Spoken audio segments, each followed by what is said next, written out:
ni nung unang impeachment trial yung unang pagkakataon, no, which is the trial of former President Estrada. Ang nangingibabaw nun is yung professionalism ng mga abogado na involved.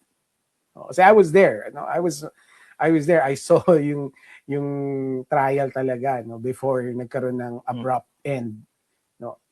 Yung mga abogado ng bawat panig, nakikita mo high level talaga yung ano nila, yung professionalism nila.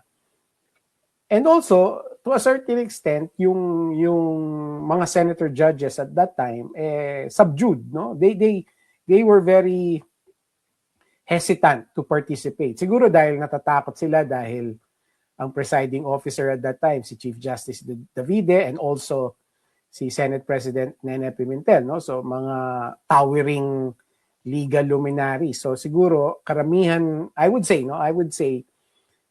na yung karamihan ng mga senator judges at that time, hindi sila bold enough, to participate, no? Nakikinig lang sila, nanonood lang sila, and when they ask questions, hindi ganun kadalas o hindi ganun katagal, no?